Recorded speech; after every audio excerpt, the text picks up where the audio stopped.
mais depuis hier, c'est effectivement l'étau financier qui se resserrait d'un cran avec des investisseurs internationaux de plus en plus enclins à vendre, entre guillemets, la France. Ça s'est vu à la Bourse de Paris, hein, moins 1,4% pour le CAC, alors que les indices européens montaient. Si vous regardez quand même depuis le début de l'année, l'écart sur les bourses entre la France et l'Allemagne, qui est l'autre écart avec celui des taux d'intérêt, le CAC 40 fait plus 8%, le DAX, l'équivalent allemand, fait 22% de hausse. Et l'écart sur les taux d'intérêt, donc sur la dette, il est aussi avec l'Allemagne au plus haut depuis la crise de l'euro au début des années 2010. Donc on est, oui, dans un pays qui est le seul pays occidental aujourd'hui dans lequel les taux d'intérêt réels, c'est-à-dire les taux d'intérêt défalqués de l'inflation, le vrai coût de l'argent, montent.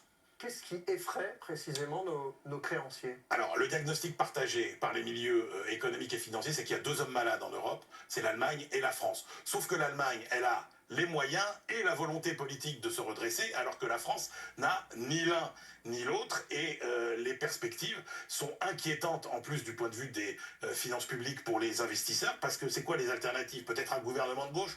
C'est que pour les déficits, c'est pas forcément terrible. Une nouvelle dissolution, de nouvelles élections présidentielles. Tout ça sous l'épée de Damoclès des agences de notation, dont deux importantes vont rendre leur verdict dans les prochaines semaines. Donc, la seule hypothèse qui rassurerait les marchés financiers, ce serait, vous savez, le fameux gouvernement technique. Ouais. Ce qui est plébiscité d'ailleurs par les Français. Ils veulent un Premier ministre. Voilà, exactement, mais c'est une solution un peu court-termiste. Ouais, et l'impact pour nous, au quotidien, pour nous, Français? Au quotidien, ce qui est sûr, c'est que ça veut dire plus de difficultés à trouver un emploi pour ceux qui sont au chômage. Ça veut dire des augmentations de salaire revues à la baisse pour ceux qui ont un travail. Ça veut dire des taux d'intérêt plus élevés pour ceux qui veulent emprunter. La croissance perdue à cause de l'instabilité politique déjà cette année, c'est 350 € par salarié à peu près.